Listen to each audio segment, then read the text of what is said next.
Good morning students Haryana GK की series को आगे बढ़ाते हैं। देखो स्टूडेंट्स, आज का हमारा पेपर है नायब तहसीलदार का।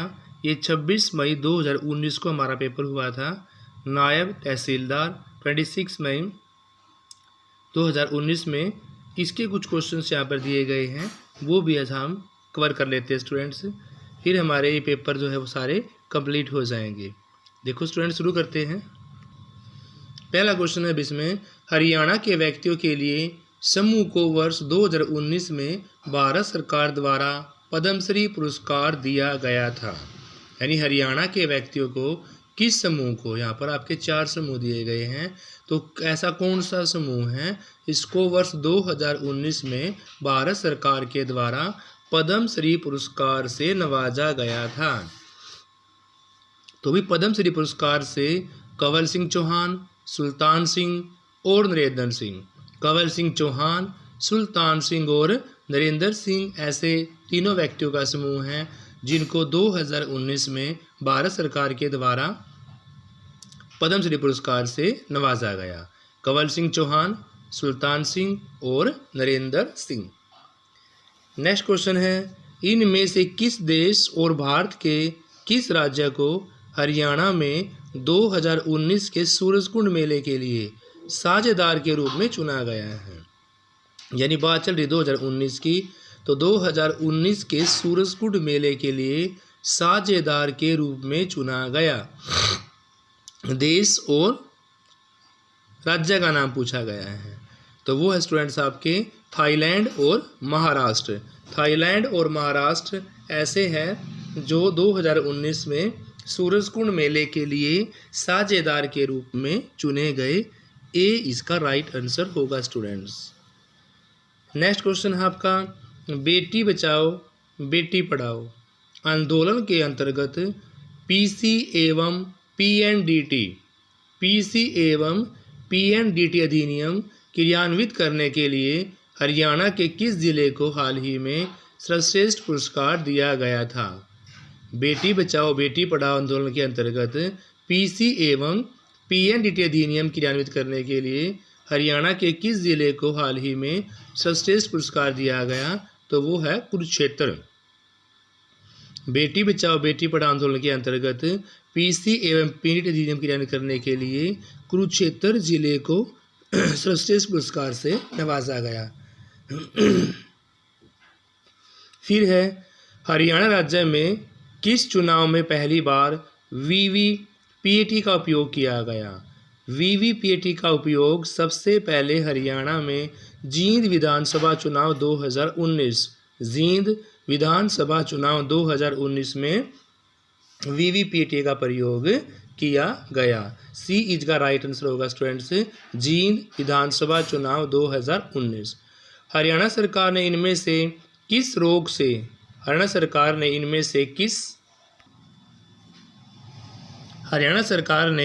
इनमें से किस रोग से पीड़ित रोगियों को 2000 रुपये की जीवन पर्यंत पेंशन देना आरंभ किया है।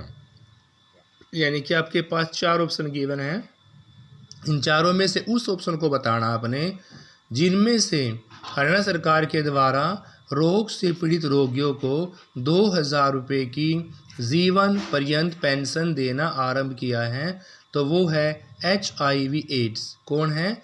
HIV एड्स है, इसको 2000 रुपये की जीवन पर्यंत पेंशन देना आरंभ किया है HIV एड्स। हरियाणा के इनमें से ऐतिहासिक स्थलों में किसमें खुदाई से 4500 वर्ष पुरानी सभ्यता के अवशेष मिले हैं। 4500 वर्ष पुराने सभ्यता के अवशेष मिले हैं, तो वो आपका राखीगढ़ी। इन चारों ऑप्शंस में से जहाँ पर ऐतिहासिक स्थलों में से खुदाई से कितने वर्ष पुराने भाई, 4500 वर्ष पुराने या 5000 वर्ष पुरानी सभ्यता के अवशेष कहाँ से मिले भाई, राखीगढ़ी से। और राखीगढ़ी का आपका हिसार के अंदर है। नेक्स्ट है, हरियाणा के किस जिले में माधोगढ़ किले को पर्यटक स्थल के रूप में विकसित किया जा रहा है। हरियाणा के किस जिले में माधोगढ़ किले को एक पर्यटन स्थल के रूप विकसित किया जा रहा है, तो वो है महेंद्रगढ़। क्योंकि माधवगढ़ का किला स्टूडेंट्स कहाँ पर है, महेंद्रगढ़ के अंदर स्थित है। माधवगढ़ का किला महेंद्रगढ़ के अंदर। जनवरी 2019 की स्थिति के अनुसार हरियाणा राज्य में इस समय कितनी ग्राम पंचायतें कार्यरत है। जनवरी 2019 की स्थिति के अनुसार हरियाणा राज्य में 19 में कितनी पंचायतें कार्यरत थी, तो वो थी 6000 से अधिक, क्योंकि गांव उस टाइम 6841 थे, 6841, तो पंचायतें ऑप्शंस के अकॉर्डिंग हमारी 6000 से अधिक आएगा। डी इसका राइट आंसर होगा। हरियाणवी भाषा लिखने के लिए किस लिपि का उपयोग किया जाता है। तो देखो भाई, हरियाणवी भाषा के लिपि के बात नहीं, लेकिन ऑप्शंस के अकॉर्डिंग हमारी देवनागरी लिपि में जाए, क्योंकि हिंदी को लिखने के लिए कौन सी लिपि होती है हमारी, देवनागरी लिपि। यहाँ क्वेश्चन ऐसा पूछा गया हरियाणवी भाषा को। हरियाणा में 2018 के आकलन के अनुसार, बात 19 की नहीं 18 की हो रही है भाई, 2018 के आकलन के अनुसार लिंगानुपात जो है वो, यानी कि लिंग अनुपात 1000 पुरुषों पर स्त्रियां 914 है। हरियाणा में 2018 के आकलन के अनुसार लिंग अनुपात 1000 पुरुषों पर 914 स्त्रियां हैं स्टूडेंट्स। डी इसका राइट आंसर होगा। नेक्स्ट है राष्ट्रीय पक्षी अभयारण्य। राष्ट्रीय पक्षी अभयारण्य सुल्तानपुर हरियाणा के किस ज़िले में है भाई। तो राष्ट्रीय पक्षी अभयारण्य हमारे एक सुल्तानपुर के अंदर है और एक कहाँ है, कालेश्वर के अंदर है। सुल्तानपुर वाला ऑप्शन हमारा किस में जाएगा, गुरुग्राम के अंदर। और अगर यहाँ कालेश्वर पूछा गया तो कालेश्वर जाएगा यमुनानगर के अंदर। दो राष्ट्रीय पक्षी अभयारण्य हैं, एक आपका सुल्तानपुर में और एक कालेश्वर में। सुल्तानपुर जाएगा गुरुग्राम के साथ और कालेश्वर जाएगा यमुनानगर के साथ। स्टूडेंट्स, ये आपका एनवायरमेंटल डिपार्टमेंट का पेपर है 12 जून 2019 का। इसके भी 10-5 क्वेश्चन ये भी कर लेते हैं। एनवायरमेंटल डिपार्टमेंट 12 जून 2019। तो शुरू करते हैं स्टूडेंट्स। जयंती देवी मंदिर कहाँ स्थित है भाई।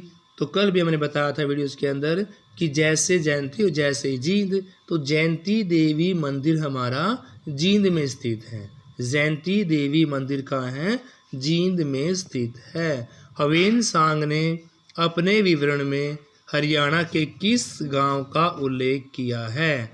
तो हवेन सांग ने अपने विवरण में हरियाणा के सूक गांव का, कौन से का भाई, सूक गांव का विवरण यहाँ पर किया है। किसने, हवेन सांग ने अपने विवरण में सूक गांव का विवरण उल्लेख यहाँ पर किया गया है। हरियाणा में सहकारी ऋण संरचना के अंतर्गत कौन सा बैंक किसानों को दीर्घकालीन ऋण प्रदान करता है। इन चारों ऑप्शंस में से आपने उसका नाम बताना है जो हरियाणा में सहकारी ऋण संरचना के अंतर्गत बैंक किसानों को दीर्घकालीन ऋण प्रदान करता है। तो वो है हरको बैंक।